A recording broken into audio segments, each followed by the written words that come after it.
inside of me. Thunder and lightning is everything I see. Try to forget all this cruel pain. Forgiveness is all that I gain. Open your eyes, you will see. Jerusalem unites us against Saladin. Like a lion we fight, together we will die for the glory of our God.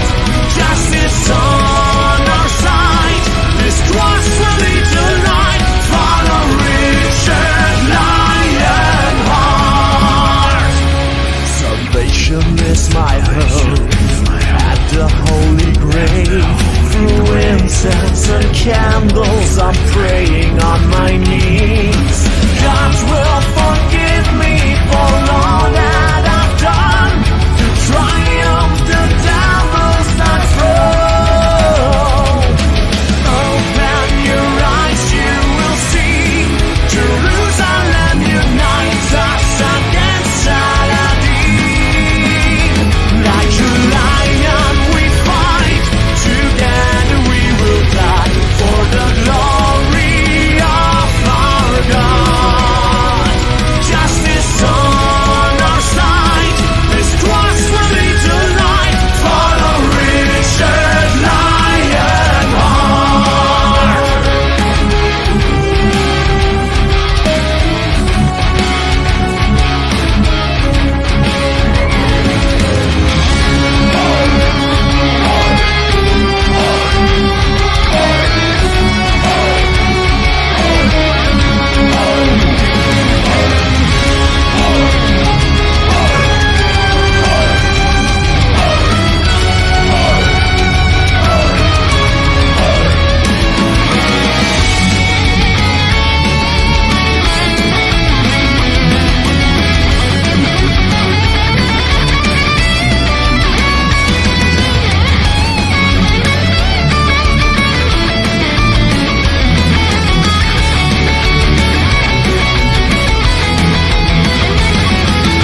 Open your eyes, you will see.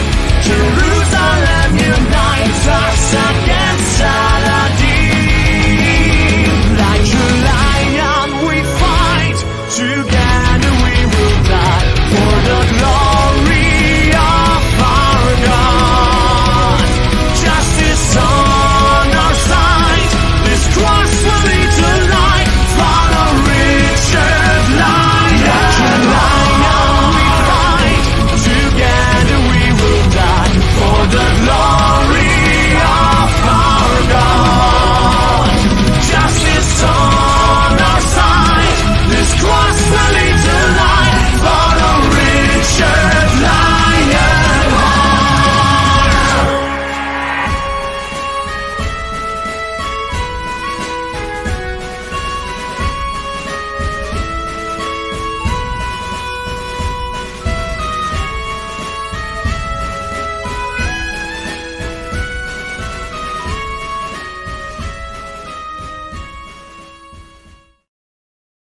So, we have Viking rock, we have Celt rock, we have pirate rock. Now we have crusade rock. I'm actually kind of a little blown away that Napalm Records would have released that, but I'm kind of glad they did. Because why not? Another era of history needed its own sort of metal genre, the Crusades. The thing that gets me is I think maybe about a year or two, no one would have dared touch that. They would have screamed racist if that had been released. But I think attitudes are a bit changing. Also, I like that the song is technically historically accurate, although I think he mispronounced Saladin. Anyway, who cares? So how is everyone doing this fine Friday morning? Just thought I'd pop in, say hello, kind of wake my brain up before I dive into writing. Had a pretty productive day yesterday, which I'm happy about. My God, this battle scene I'm writing just won't fucking stop. I don't know. It never fails. It was the same thing with Boobs of Steel. It was just like, oh God, just let it end already. I'll get there. I'll get there. I think this battle scene though for Siege Engine has got to be some of the most difficult writing I've ever done because I wanted it to be entertaining, and that's really what I've been striving for. I didn't want one of those dull battle scenes that just kind of related to the reader what was happening, and I didn't want to be one of those writers that breezed over the battle scenes. No offense to Timothy Zahn, but he tended to breeze over his battle scenes in his Star Wars novels. So I really wanted to deliver on this, and I think I did the job. Oh, so you're not doing too good, Tim? What's going on? You okay? Itchy Nads announces Deus Volt. Exactly, sir. I thought Sabaton was the Crusade rock group. I had no idea. Actually, I'm not really all that familiar with Sabaton. No, exactly. I did not want a BattleTech novel. And the thing is, in BattleTech, the writers don't even have to worry about establishing the rules of the setting. What kind of mechs are these? How is the combat engaged? How are the mechs piloted? Which I have to do in this battle scene because it's the first time you get a look at how the mechs operate in this setting. Because anyone who goes into a BattleTech story has played the game or at least is familiar with the setting and already knows what every mech looks like, so you don't have to describe them. They already know how all of them are armed and what they do, so you don't have to worry about establishing that with the reader either. So it's kind of a bit of a I don't know, I wouldn't say a cheat, but it is a luxury. It makes it a lot easier. So I don't think there's any excuse for those scenes to be dull. But anyway, raise a fist for Tim. Hell yeah.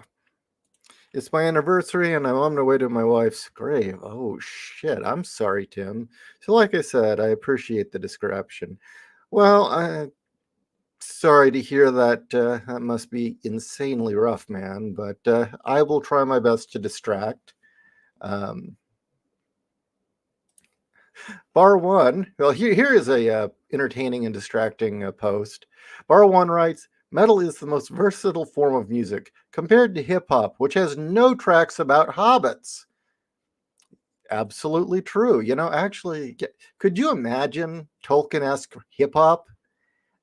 That would be unique.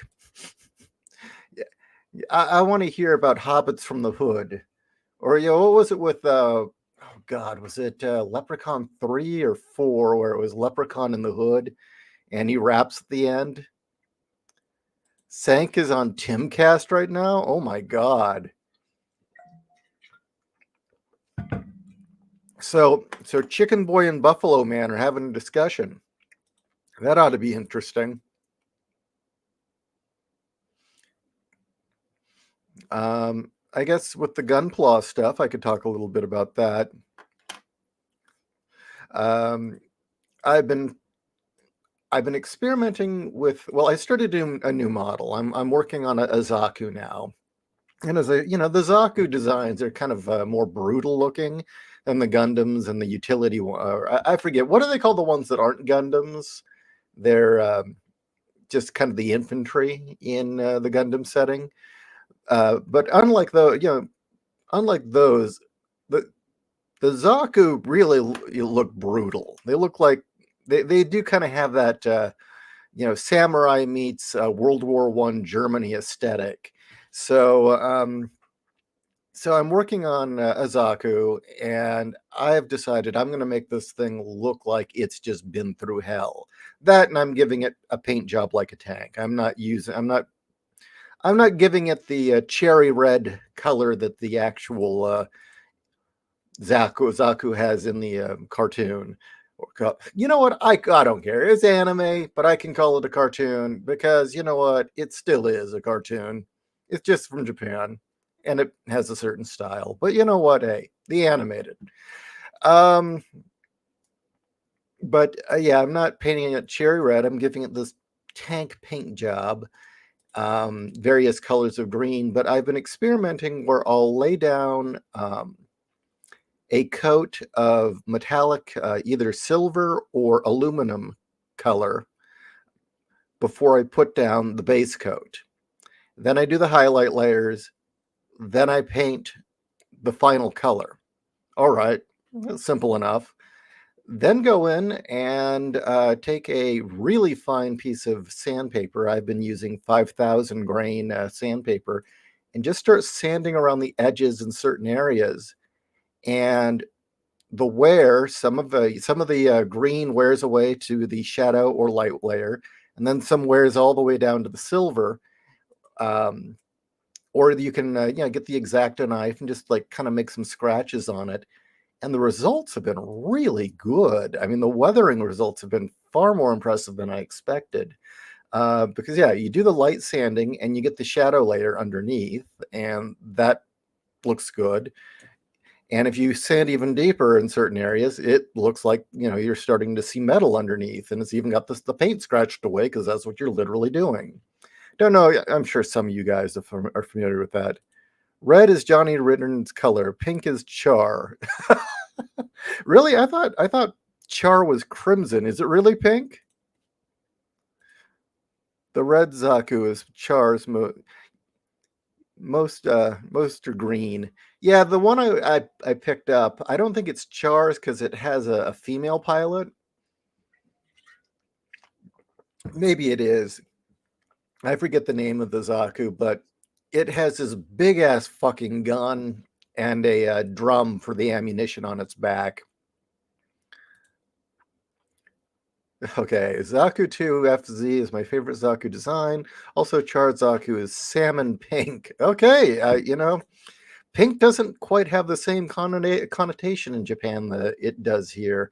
Um, in the Heisei Gamera films, if any of you have seen those, there was one edition of the Heisei Gamera films where the voice actors who did the dub did their own kind of What's Up Tiger Lily dub as an extra. Yeah. So if you went over to the extras menu and what you could start it up, and there would be different scenes where they kind of dubbed it with their own dialogue. And there's one character throughout the film where he's constantly wearing a vibrant, bright pink sweater. Okay. And again, it doesn't mean anything over there. Uh, but there's one part where it shows the guy talking to some military dude. Says, yeah, and I'll come along. And then the soldier says, well, I'm sorry, but you can't be on the pink team and our team too, son. I don't know. It was amusing. Um, Going through here. The Zaku design is very transcendent. You see a lot in every Gundam series, even G Gundam. Okay, I'm probably going to commit major blasphemy here, but you know, I like the Gundam designs. I think they're very, very ingenious. But I prefer the. I guess again, what are the ones that aren't Zaku and they aren't Gundam? Are they infantry? What? The ones that they use for infantry, like the sniper design, or the. Let me just open up the menu, or like the Jagan or the Jesta. Those and the Zaku are the ones I prefer more. I think that the Gundams, by and large, tend to be a bit too flashy. And granted, they're based on the samurai, so there's a reason they have the headpiece and all that shit. But I don't know. I tend to find them a little too flashy. Okay, let's see. I'll go to my orders, and I'll tell you which Zaku it is. Because right now the box is in the garage. But yeah, I am. God, I want to share this scene with you guys so damn badly that I've been writing, because I've really written the hell out of it. I'm very happy with what I got, but I worked my ass off for it. All right, I'm going to share a screen. You guys can probably give me context for what series this is from. So there you go. It's from Gundam Seed, which I have not seen.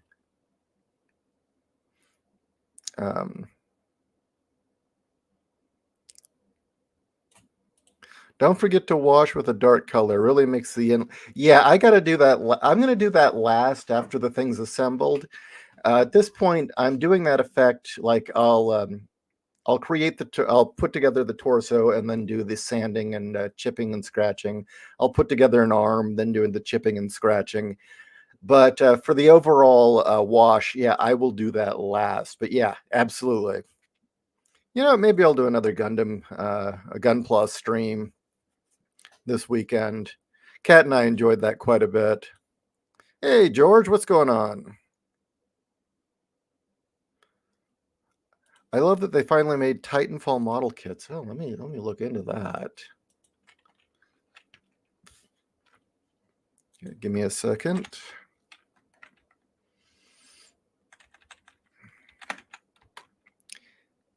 Just to give you a sense of how much I've been kind of obsessing over this scene.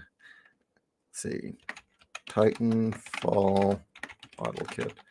I woke up at about 2:30 last night. Well, here's some Legos of Titanfall. Oh, wait a minute. I think those are action figures. I'll open up that in a minute. But anyway, yeah, I woke up at 2:30 in the 2:30 a.m. last night. Couldn't get back to sleep because the scene that battle scene was kind of in my head. And so I got up, went out to my outdoor office, ended up writing for about 2 hours. Then Kat came out and said, what the fuck are you doing?" And she got me back. She took me back to bed. Okay, yeah, I'm not finding kits. I'm finding a lot of action figures for Titanfall. Is that what you mean? I mean, these look awesome. I mean, $62 is a lot to pay for a action figure, but I got to admit these are impressive. Here, I'll share this one instead. This is what I'm talking about. Now, it says here action figure, so I'm guessing it's pre-assembled, which isn't necessarily a bad thing.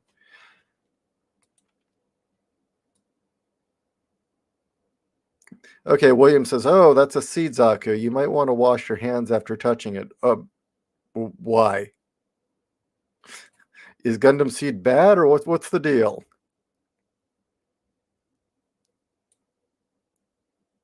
Brandon Tennell does the most based review of all the Gamera movies.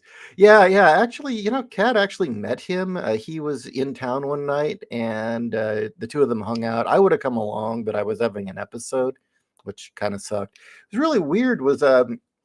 It turned out he was a fan of Titanium Rain, had the original graphic novel and audio and everything. It was a kind of a trip. I sent him World War Kaiju. He wasn't as into that one. But yeah, he's a nice guy. And for any of you who have not seen the Heisei series, the Gamera films that were made in the 90s, they are well worth your time. They're not just good kaiju films, they're good movies. They really are. The MonsterVerse that's currently being done with Godzilla by, is it Legend Films? Borrows heavily from the mythos that Gamera was setting up in the Heisei series. But those are really good, actually really, really good films. The scripts were written by the same person who wrote the Ghost in the Shell anime, which should give you a hint of the quality of writing you're going to get. Because again, those films were scripted by the dude who scripted the original Ghost in the Shell films. Fuck yeah. Also, the effects, some of the best miniature and practical effects you'll ever see. In fact, when I was doing World War Kaiju, I listened to the commentary tracks of the effect artist because he was talking about what he did to make sure scale was always communicated to the viewer. And so I used a lot of those tips and tricks when instructing Patrick on doing the artwork for World War Kaiju. I would told him, okay, always have some smaller stuff in the foreground. Always have stuff in the foreground that shows the audience a sense of scale, things like that. And it was just little tricks like that. Or always have power lines and things, kind of, if you can, crossing in front of the monster to give scale. Okay, so the ones that are just like snipers and infantry are just mobile suits. So Zaku, mobile suits, and Gundams. Okay, that makes sense. The GM mechs, probably. The ones that aren't Gundams are GMs. Okay. Fair Maiden Kenny. Have you seen any of the 5-star story kits? Let me see if I can't look that up now. I am kind of interested. There seems to be a lot of these Titanfall, well, essentially they're Legos. And that looks like a hell of a lot of fun just to do your own designs. Okay, so you said, I've got too many windows open.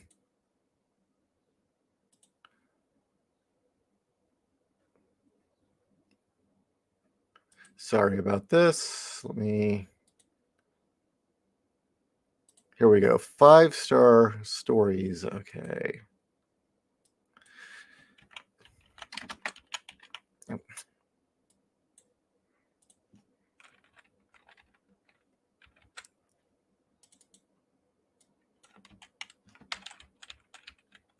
Fuck.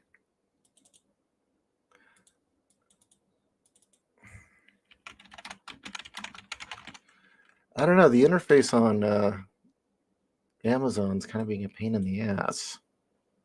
Couldn't tell you why.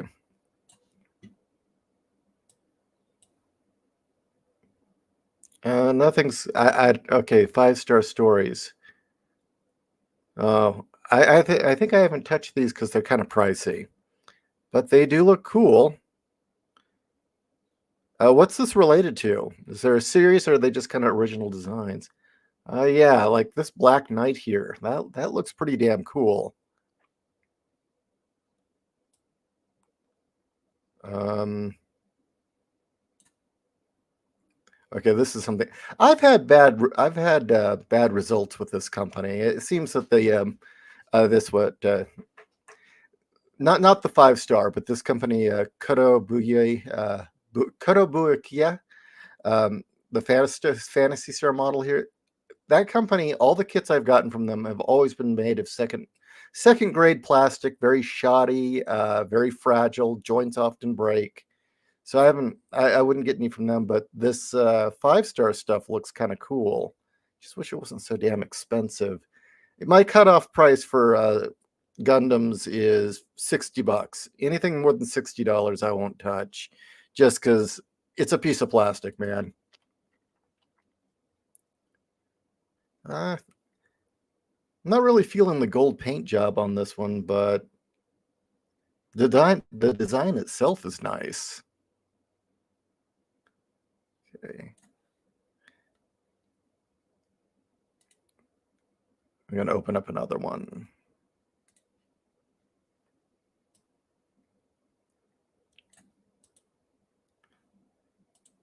Yeah, I'm liking these. It's a shame they're so damn expensive. Yeah, that's really cool. I'll look into these later. Anyway, the only Gundam I know is It's a Gundam. I like It's a Gundam. That guy is really, really witty. GM Sniper 2. Yeah, actually, I think I'm gonna do one of those because that is really up my alley.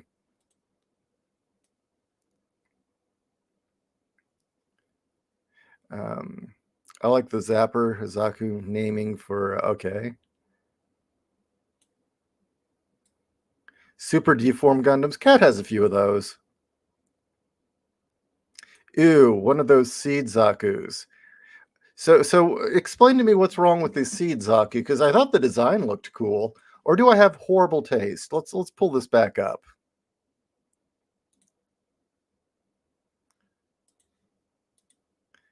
So you guys turn your nose up to this thing?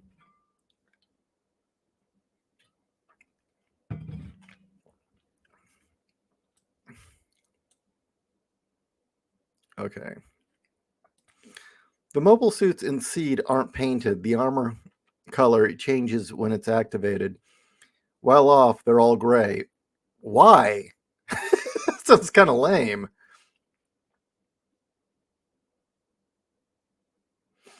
She was given a big cannon and can't even hit the broadside of a barn. Okay. Oh, they didn't make any model kits for Titanfall? Okay, I misread your tweet. Or tweet, jeez, I'm sorry. Your post. Yeah, they should. I mean, those Titanfall figures are awesome. In fact, that's kind of the style of mecha I like. Are the ones that look a bit more functional, more rugged. Get a Robo or Votoms? Well, problem is, again, those are outside my price range.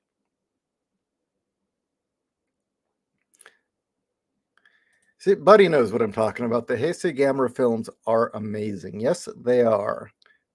And I wish they had been given that fourth film that they wanted, because, I mean, where they were going with the story was just genius. The whole mythology they were slowly building about the monsters and where they came from, that they were genetically engineered weapons to fight a war. And Atlanteans. Like I said, the monsterverse that's currently going on with Godzilla steals heavily from the Heisei Gamera.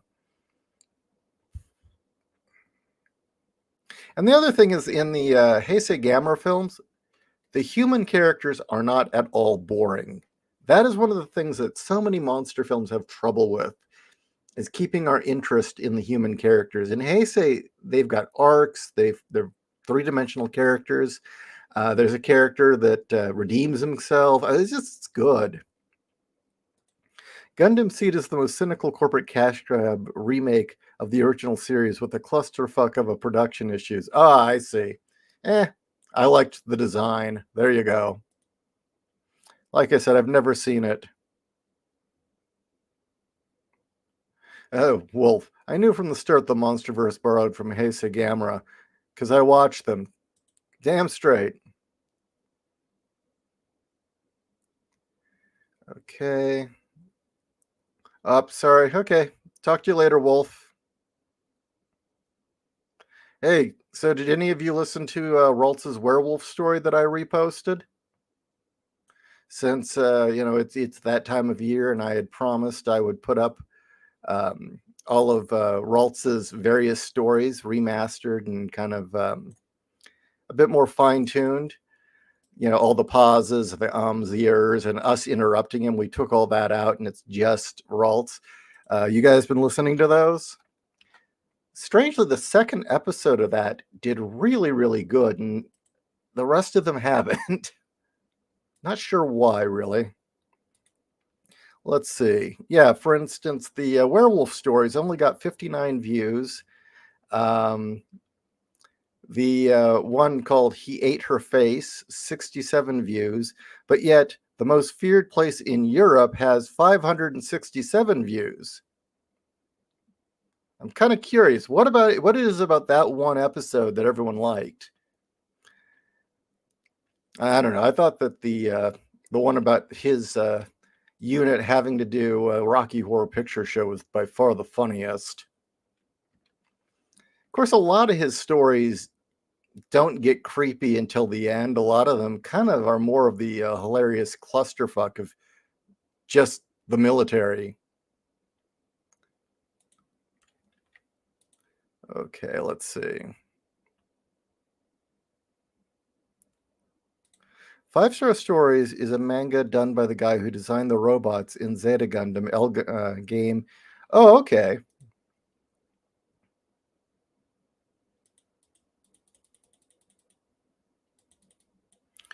Eloise, I've been told purchasing on Amazon is a bad idea. You mean purchasing Gundams, or just in general? Because I mean, if it is, we're all fucked on that one.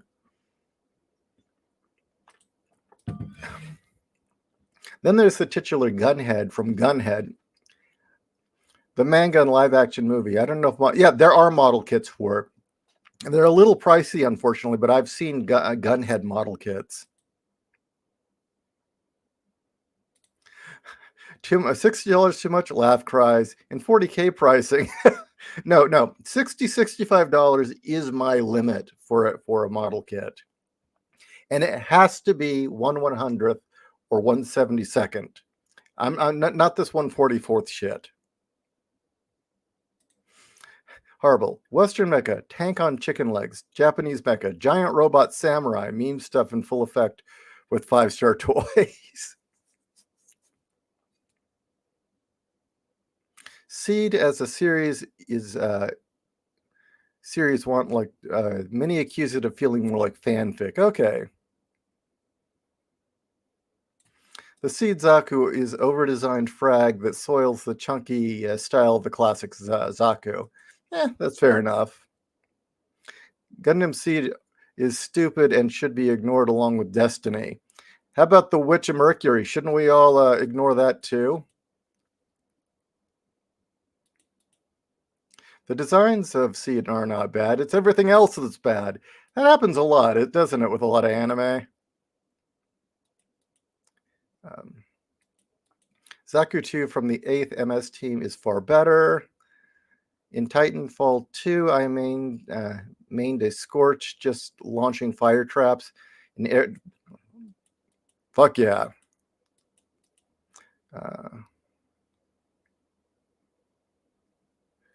Going through your... I laughed at Raltz's werewolf story. Then again, I felt bad about laughing at it. I don't know. I don't see the issue. I mean, laughing at someone else's weird racism, I don't see an issue with that whatsoever. And I don't know, gook is such a goofy derogative to begin with. It's like, who cares? But yeah, watching two guys from Nam who are caught up that some gook werewolf bit them, that's hilarious.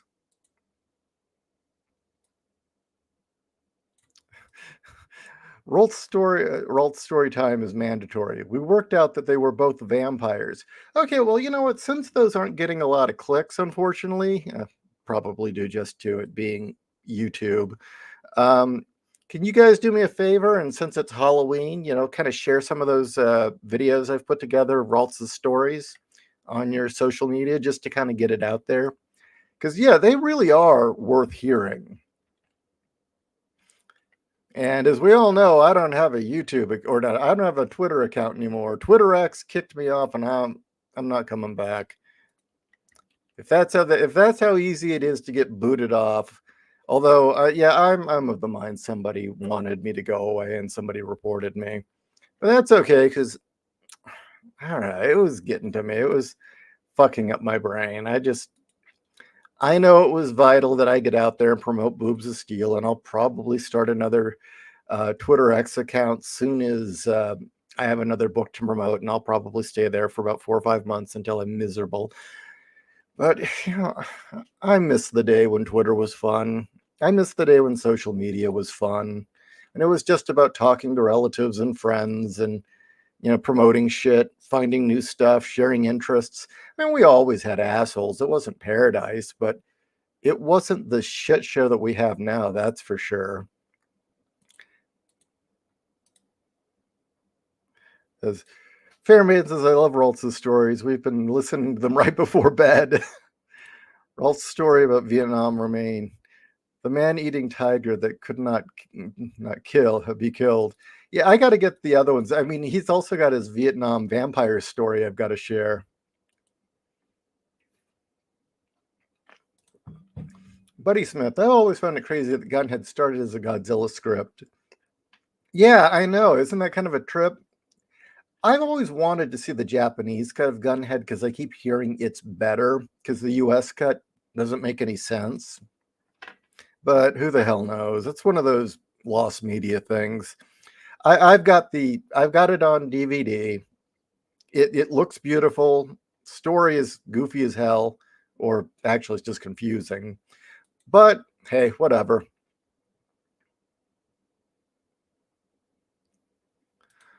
Gundams, but in general as well. Right now, customers' complaints are high. Amazon workers are being rushed by uncaring conveyor belt AI. Oh shit, that sucks. I haven't had any trouble, honestly, but I don't know. Yeah, pushback definitely. I want to get the Witch of Mercury Gundams.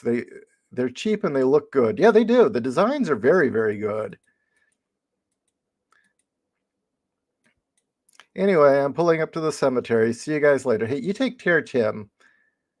And yeah, good luck to you, buddy. I mean, that's not easy. Yes, happy Friday, Hex Allen. In the immortal words of Brian Posehn, night digging, her. The optimization imposed by time and motion studies has much to answer for. Oh, in terms of the AI conveyor belts just working the humans to death. Yeah. Oh, well, I can't believe I caught up with all the comments. So what else is going on? I don't know. It's very weird like right now. I mean, I'm kind of in this weird place that I think a lot of us are in, where on the one end, everything feels like it's coming to pieces. It feels like the world's in complete chaos. Our government's a complete shit show. And on the one end, it really bothers me and concerns me. And then on the other end, there's like, for a lot of it, like what's going on overseas, I just don't fucking care. Apathy up to 11. It's like, not my circus, not my monkeys kind of thing. Although I think we're all waiting for Biden to keel over. God, I think Grandpa needs to go.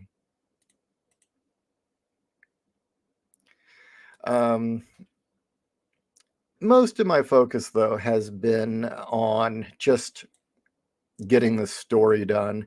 Although I heard from Bounding into Comics, I'm going to write back to them today. It looks like I'm going to start writing those Boobs of Steel articles, and Bounding into Comics is going to share them, which, perfect. Took some time, but took a little intervention by John De La Roz, actually, but finally got there. I don't know. Give me something to talk about. Fair Maiden. It feels like everything is happening, and then it also feels like we're in some kind of holding pattern. I hate waiting. Yeah. I mean, we've got this weird feeling like there's something terrible and ominous on the horizon. We just don't know what it is or what it looks like yet. Huh? Never thought the apocalypse would be so lame. Yeah, actually. Yeah, I kind of agree with that, Harble. I never thought it would be this fucking stupid. I mean, it really is just one great big clusterfuck of assholes and idiots shitting on each other and trying to drag us down with them. At least we could have had like Doctor Doom or some shit. Of course, then they'd be competent, so I don't know about that. How is Warlock settling in? Well, Warlock is our rat that we picked up last week, and he's beginning to settle in fine. He's still a bit stressed, but he's come to the realization that he's got a good thing going here, which is exactly what we wanted.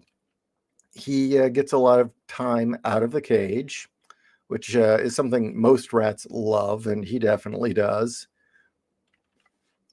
But yeah, the usual schedule is he's in his cage during the evening,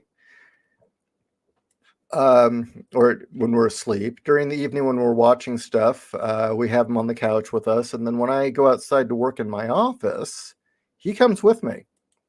So he gets to run around my outside office, which I should probably take pictures so you guys can see what it looks like. But it really, I've gone out of my way. It's a patio that we've walled off with screens, and then I've put as many artificial plants in there as I possibly can. So it's, I guess, a fake garden. And, as you can imagine, the rat loves it. Warlock loves it. And there's been a few times. Well, yeah, okay, we did have a disagreement. there was an evening in which he just did not want to leave the cage. He was having too much fun, did not want to go home. He had burrowed himself into an area that we couldn't get him out of. And no matter what we did, he would not leave that area. We live in a desert. There are predators. He cannot be out there alone. So he got a taste of the hose. Yeah, he wasn't pleased about that, but it did encourage him to get his ass out of there. Okay. Going through the comments.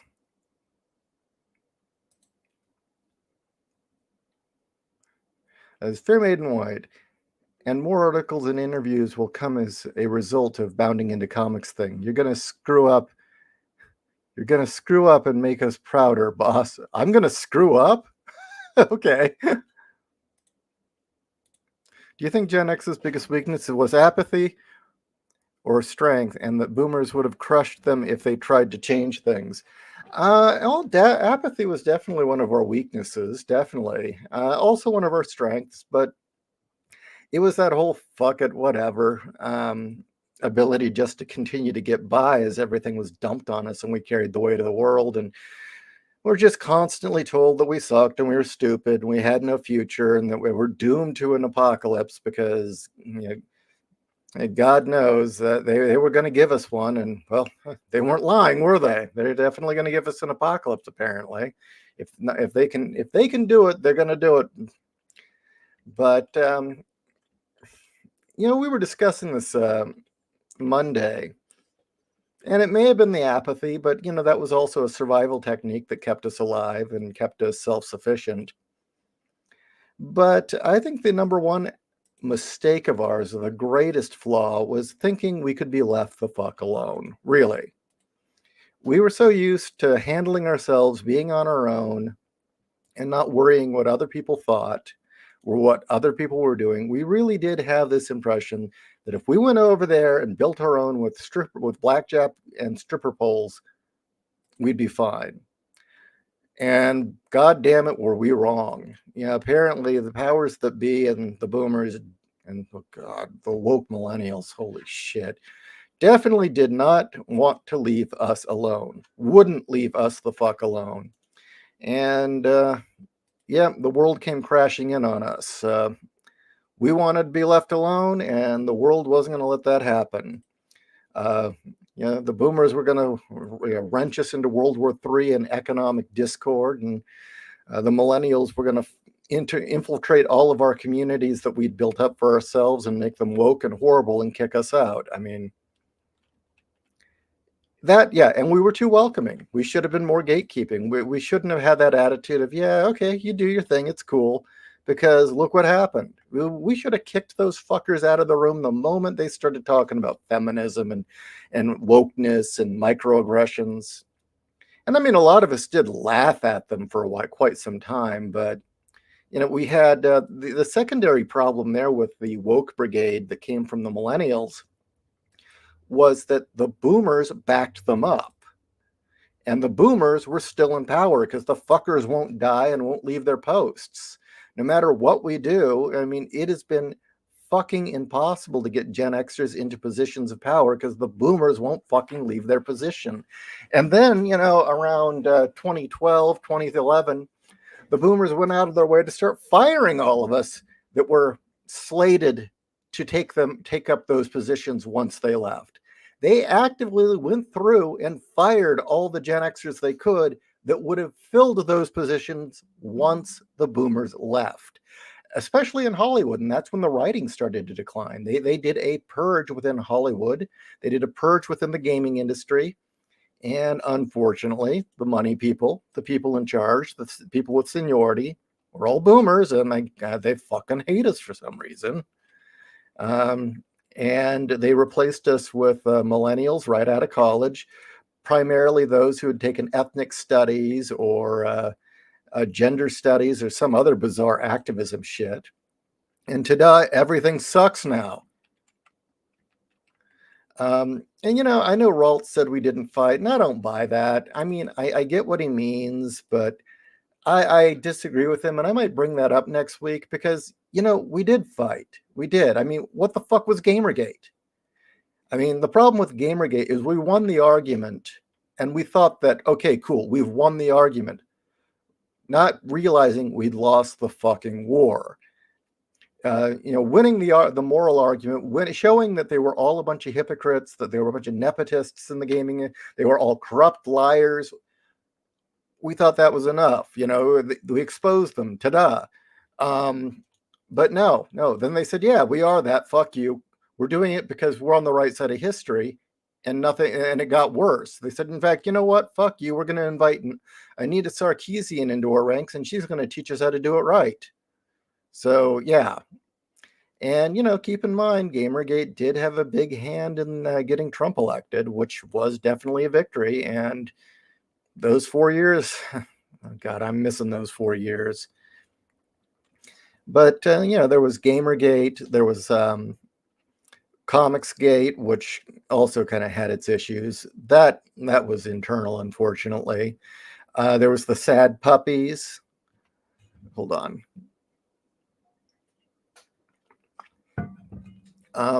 There is the Freedom Caucus and the American Firsters that are currently raising hell in Washington. People like Marjorie Taylor Greene. And Rand Paul, for another good example of a Gen Xer who is fighting the good fight. And, he's only, I hope he's trying his damnedest. I fucking hope he succeeds in getting Fauci tossed in prison. That seems to be Rand Paul's current goal, is holding Fauci accountable. Another thing that Gen X did, keep in mind, Project Veritas was an entirely Gen X operation, started by a young Gen Xer, James O'Keefe, who exposed the Acorn corruption that was going on. Completely embarrassed the shit out of the Democrats. That whole program got imploded because of Veritas. Veritas exposed Pfizer, exposed schools. They've had so much fucking impact. Libs of TikTok's another example. But he was so effective. James O'Keefe was so effective that they basically went in, used lawfare and money to take his company away from him, to shut him up. And you know what he did? He turned around and said, fuck you, I'll go over here and do it all over again with blackjack and stripper poles. And now he's even more effective than ever with OMG Media. And I like that he's been one by one taking down these corrupt schools that are dumping the gender shit and the weird trans agenda on students, that he's outing teachers. That's fucking awesome. Another one would be Tom Fitton of Judicial Watch, who's been quite effective. I mean, the thing is, we are pushing back, but keep in mind, Gen X is a fucking minority. There aren't a lot of us. That is the thing that people keep forgetting. When it comes to the boomers, as Raltz and I had said that for every three boomers, there were 2 Gen Xers. Raltz said it was more like for every 3 or for every 5, there were 2. I don't know what the truth. I can't say for sure, but I do know that there are twice as many millennials as there are Gen Xers. All this stuff about overpopulation that they were going on and on about. Keep in mind, birth rates were fucking declining during the 70s, the 80s. There were a bunch of abortions. Then there were all the suicides as well. So no, they weren't having tons of kids during that period. No, there wasn't an explosion in the population back then. That was all bullshit. And they kept saying, oh, our schools are overcrowded. No, it's that you guys aren't building facilities and you're inviting in illegal aliens to fill up our schools. That is the only reason they're overcrowded.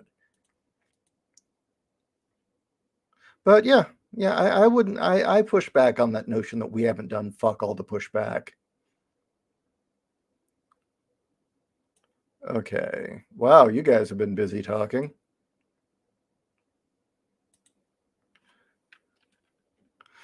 William Sova. Well, Ishi, it could be worse. You could be in North Dakota like me after having 2 days of 9 to 6 inch snowstorm. Oh my God. fuck, and surrounded by nukes. You know, I don't deal with the cold well. I really don't. I'll happily take the desert I live in. Right now, it is 71 degrees outside, and I'm quite pleased about that.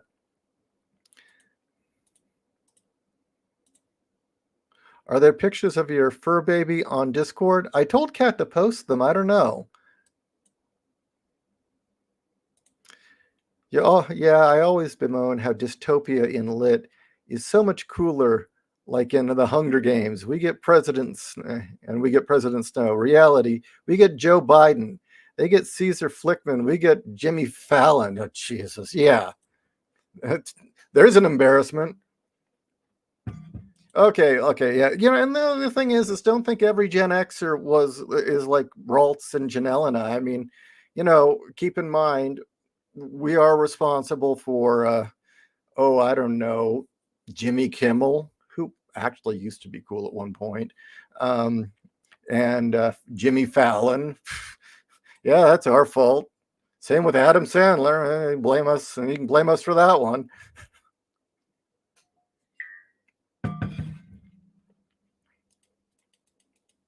Okay. Apathy is an understandable reaction to no one situation.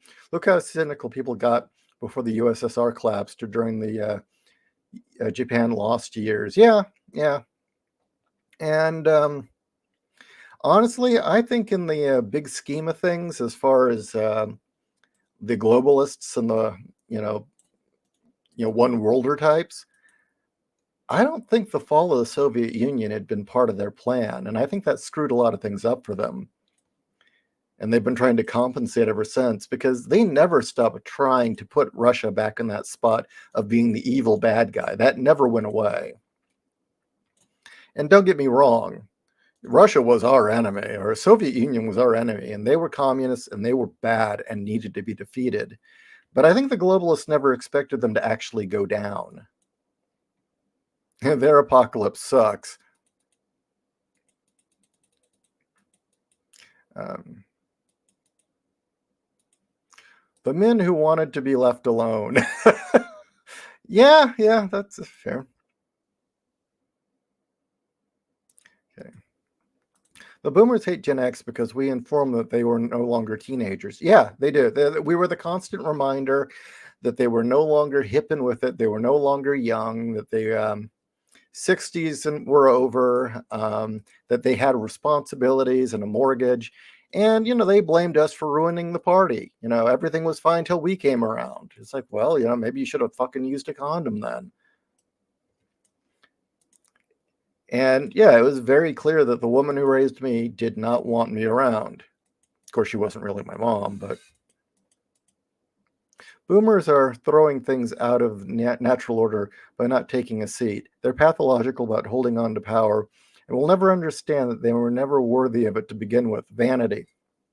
And they were late to come into power. Keep in mind, they kept wanting their parents to take care of it for them. And it wasn't until the greatest generation started retiring and keeling over that we finally started seeing them get into office.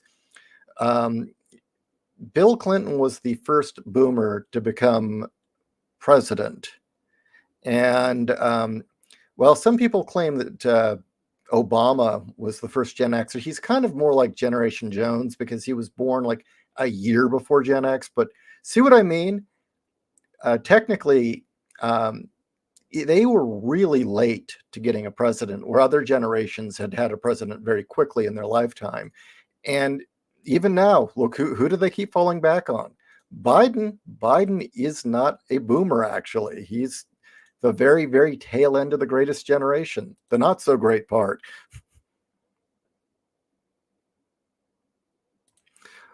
Gamergate's problem was they didn't realize the war was part of a bigger war until the end. Yeah, we didn't realize that we weren't just arguing over games and news websites.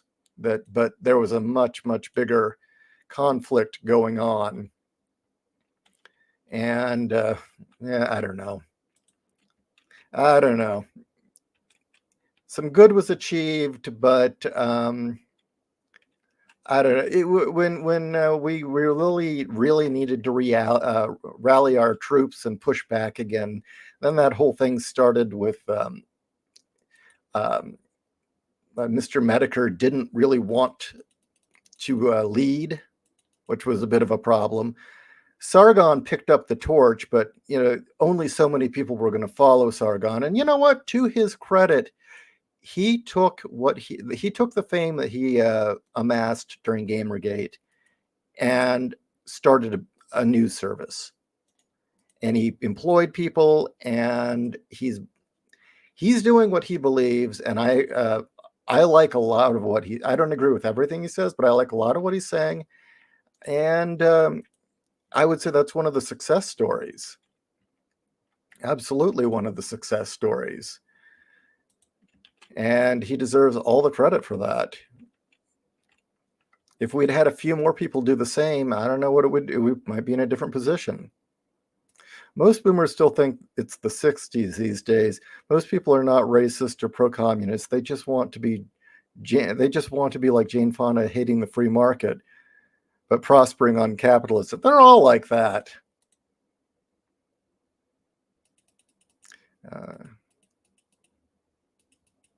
The schools are overcrowded in the admin position. Yeah, there are way too many administrators. The woman who raised me being one of them.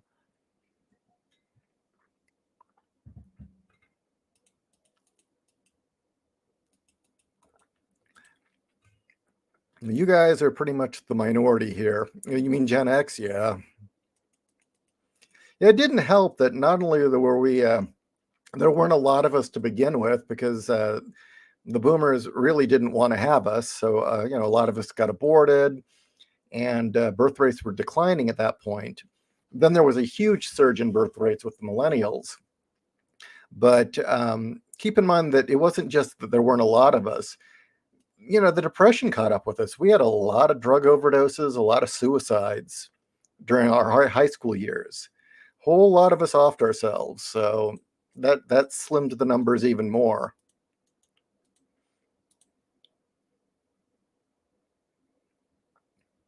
Tron Guy is a Gen Xer. That should put a lot of perspective.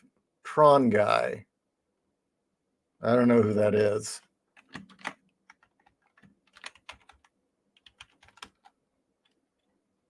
Jay Maynard. Oh, God.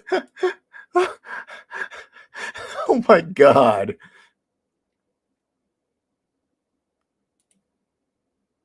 I don't know what to say about that.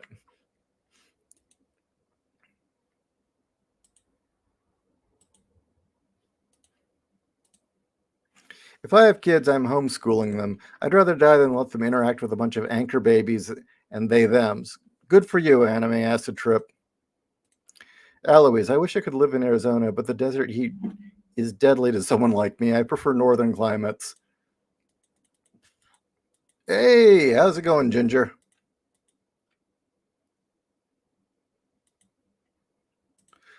And Draco Nightmare, don't let anyone tell you the culture war wasn't real or isn't real. Both sides can get cringe, but there's a war on out there. A long, hard war. Damn straight there is. I used to like Chris Raygun from the skeptic community. That shit collapsed real quick. Yeah, that was actually the first sign that something was going critically wrong and that we were being invaded. The skeptic community had a good thing going, and they got invaded by feminists and the woke. And so then suddenly the fight was with the feminists, and that was, and the SJWs, and that had very, very well-defined lines of for and against. And that fight, well, that's kind of where the fight against wokeness kind of started. And for a while, things were going decently fighting wokeness. And then 2016 happened.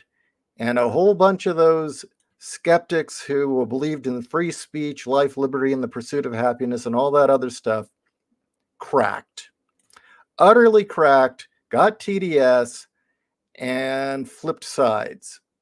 And it really did show that they didn't mean it. It really did. The ones who got TDS It was kind of a wake-up call of these are the ones who were just in it for the rage, were just in it for the attention and the fighting, and that they really didn't believe any of this shit. And, another one that really stood out to me that was real telling is that when the Antifa and BLM riots started and all those Catholic churches, specifically Catholics, started getting burnt down. Yeah, I went out of my way to stand up for that, for Catholics and that, and you speak out and point out just how fucked that was. And we need to protect these people. We need to protect the church and the history, the churches and the history of that church, because this is a vital part of our history and it's their freedom of religion. And every one of those skeptics who was cheering the burning of those churches were fucking phonies. You don't believe in free speech. You don't believe in freedom of religion if you were cheering somebody else having their church burned down. So, when I said I would fight to, that whole Voltaire, oh, fight to the death to protect your rights, it's like, no, I actually believe that. A lot of them didn't. And I don't know if you remember back at when that was going on, I came down hard on a lot of skeptics over that, saying, well, I guess you really didn't mean it, did you?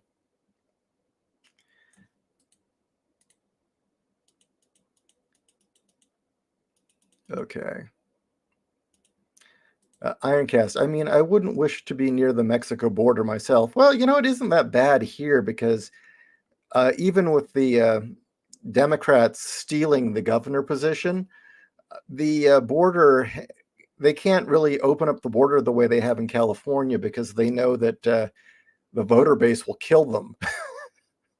And there's been, Katie Hobbs has found that rigging the election and becoming governor hasn't been the fun position she thought it was. It's just constant hatred. She's walking on eggshells. And I'm kind of glad that we've been making her life a living hell. Bitch deserves it. Okay.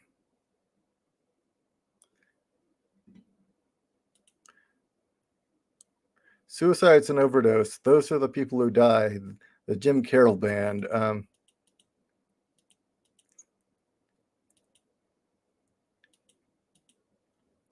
The lefties, Tweldy, the lefties are all the same as they are nothing but commies in disguise. Yeah, I mean, it really is amazing that once you dig past all the rhetoric and propaganda, it always comes back to, well, really, they're just communists. That communists with a rebranding. And every fucking time it's just communism rebranded.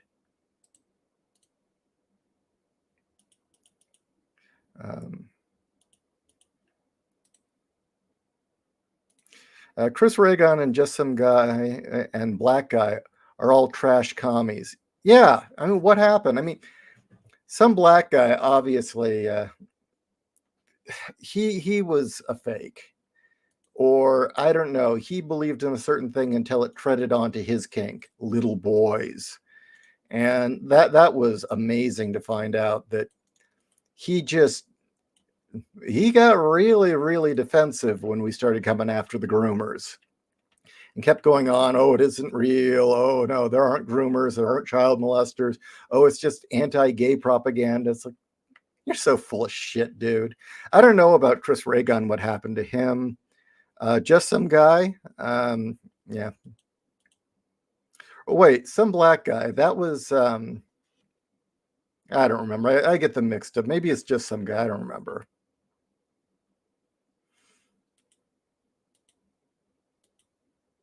A lot of the skeptics were anti-religious atheists too. Well, that's an anti-theist. Does sic semper tyrannis actually mean thus always the tyrant? Yes, or to essentially it means to death always, to always the tyrant, death. That last bit is never included, and sic semper tyrannis is what John Wilkes Booth said when he shot Lincoln. Don't forget iDubbbz.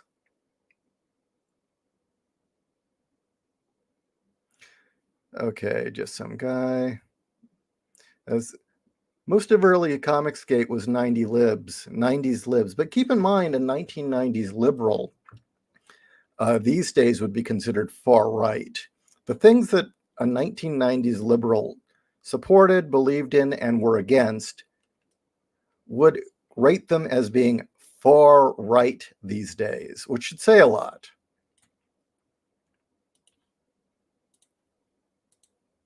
Chris Reagan was anti-Trump and called people idiots, and that he was a genius when he was a moron. I don't know. Oh, it was just some guy who was the pedo that got really touchy when we started coming after the groomer, saying leave the kids alone. Yeah, I don't know. But yeah, it really did show their true colors, didn't it? It really did kind of out the people who weren't serious, who were really in it just to hate on religion, or really just in it to fight and raise hell, and that they didn't really believe in anything. And those are the worst. All right, well, I've been on for an hour, so quickly get in your last comments and questions, and then I will probably go out and start writing. So I'll give you a few minutes there. And by the way, what did you think of that Crusade rock that I played? I don't know. I found that amusing. That's the only song by them that I appreciated. I thought the rest of them were a little too hair metal.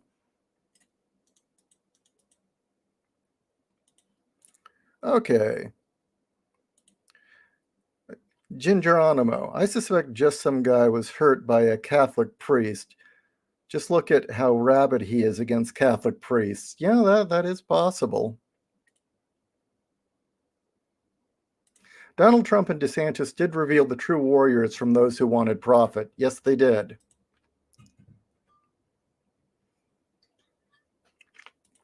Joeldi, I missed that. What's the okay, let me get it. The band is called Serenity. The song is called Lionheart. 90s liberals would be against groomer pedophiles, but they would support the gun ban for all, but themselves. Yeah, that is true. Of course, a lot of them learned they were wrong on that topic.